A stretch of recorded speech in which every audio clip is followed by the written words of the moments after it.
On est mercredi, comme tous les 15 jours, on retrouve notre imam national. Bonjour. Imam national, wow, merci beaucoup.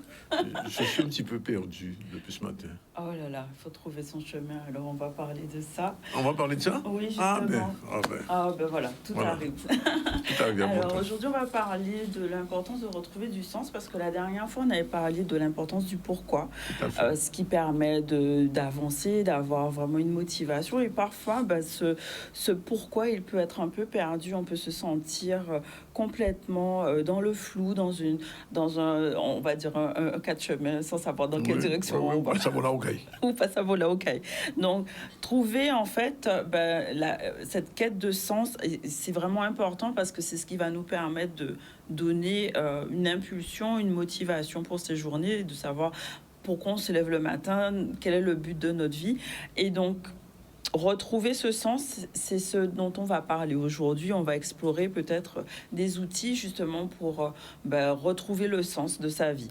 Donc comment on va faire? Déjà dans une première partie, on va se dire que se sentir perdu, c'est plus qu'une émotion, c'est vraiment une sensation profonde de confusion totale. On est dans un flou. On est dans le noir. On se sent... Ce qu'on appelle perdre ses repères. Perdre ses repères, exactement. C'est une déstabilisation, on va dire, dans le temps, dans l'espace, dans sa vie, dans ses relations, dans tous les aspects de son existence, en fait.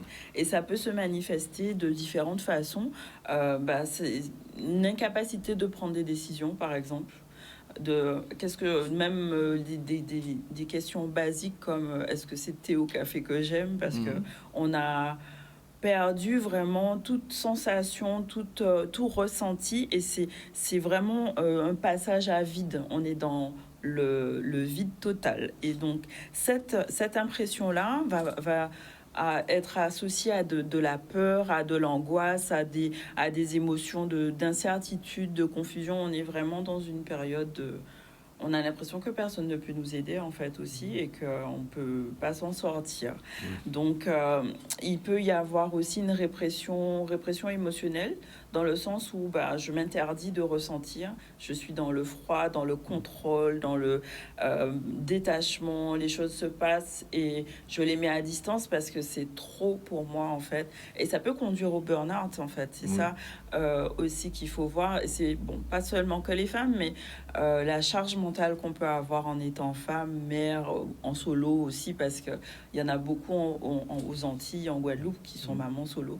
Beaucoup de choses à gérer, et au final, tu es dans le faire, sans savoir pourquoi tu fais. Mais comment on sait qu'on est perdu alors? Mais justement parce que on a cette sensation de pas voir le bout du tunnel. On est dans un tunnel, tout est noir, et on sait pas, on navigue à vue en fait. C'est comme si on n'avait pas de GPS. On est dans une voiture, on circule et on tourne en rond. Voilà, on fait le quotidien, on se lève le matin parce qu'il faut se lever, on va au travail parce qu'il faut y aller, mais il n'y a pas de goût en fait de reconnexion à son corps. C'est ce qui est primordial en fait. On est déconnecté de son corps, des sensations de se ressentir. Ouais, ça arrive. C'est pas seulement mental, mais c'est même physique. C'est physique, et ça peut aller même à une perte de sensation, je veux dire corporelle, même dans sa sexualité, parce que du coup, on est tellement dans un stress permanent que c'est comme si, en fait, le cerveau est en mode survie. Et donc, on est vraiment dans ce mode où le stress vient, on a une surcharge de cortisol, parce que c'est l'hormone du stress, et c'est ce qui va me déconnecter complètement de mon corps, et même de mes sensations, de ma libido, de ma sexualité, de tout en fait. Et c'est vraiment un épuisement qui va arriver nerveux. On va arriver au lâcher prise. Enfin, on lâche la cascode, comme on a dit hier ou avant-hier. On parle de surcharge émotionnelle. C'est trop fort, en fait. C'est comme si la soupape, elle pète à un moment donné. Voilà, c'est ça le burn-out. Mais ça veut dire qu'on a accumulé suffisamment de stress, de charge mentale, et à un moment, ça déborde. Et pourquoi ça peut arriver? Parce que ça peut arriver pour perte de lien, par exemple décès. Ça c'est normal, c'est un petit peu de sens, parce qu'on a une rupture amoureuse, une rupture professionnelle. C'est des choses qui vont casser un peu le quotidien et qui vont arriver. En fait, on n'arrive plus à processer en fait ce problème, et ça va faire que au fur et à mesure on encaisse jusqu'à je sais même plus pourquoi j'encaisse en fait, je fais les choses sans le savoir. D'accord. Et alors, mais comment, pourquoi on peut se sentir comme ça, alors, se sentir perdu? Parce qu'on a dit, qu'est-ce qu'il fait, mais pourquoi? Alors, en fait, c'est le système nerveux qui est en surcharge. Donc, on est en mode survie. C'est comme le système limbique, en fait, qui est dans le cerveau. Et il peut plus subvenir à une régulation émotionnelle suffisante pour permettre aux gens de se sentir bien, de se sentir épanoui. C'est plus possible, en fait. C'est comme si un niveau un seuil qui est arrivé, et on a dépassé ce seuil. Finalement, on sait plus, on sait pas comment faire.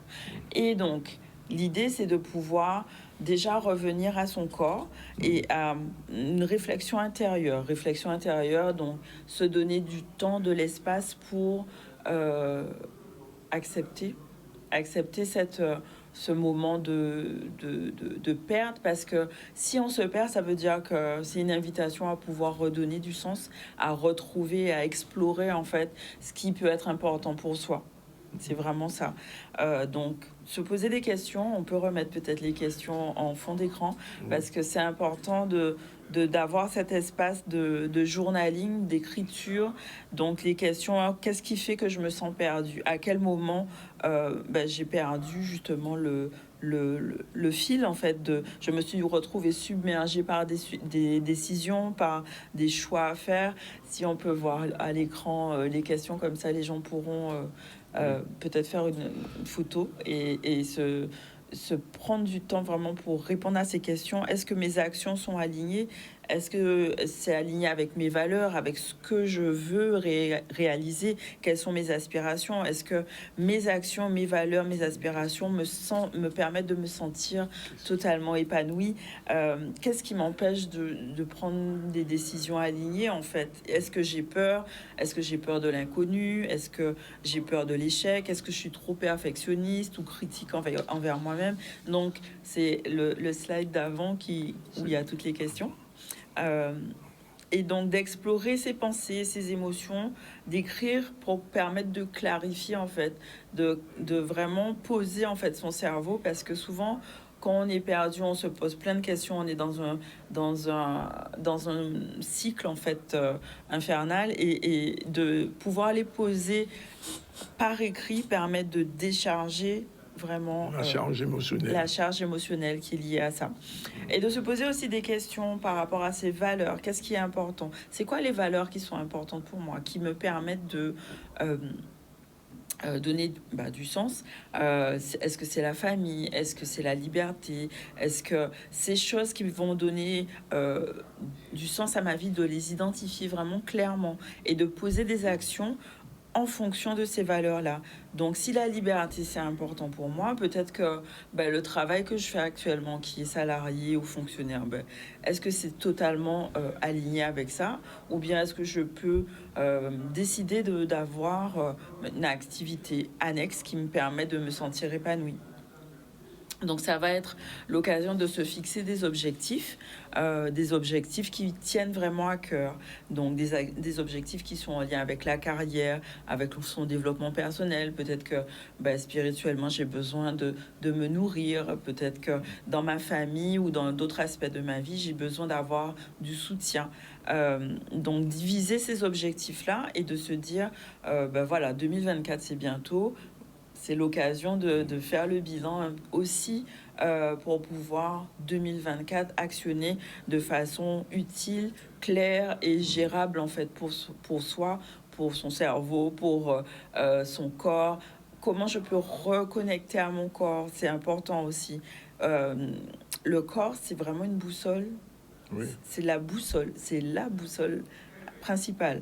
Donc, que ça soit mes ressentis physiques, mais aussi mes émotions sont là aussi pour me dire attention, ça c'est pas en accord avec toi. Attention, ça c'est en accord, ça c'est la joie, c'est une sensation agréable. Donc retrouver encore plus de joie en fait dans sa vie.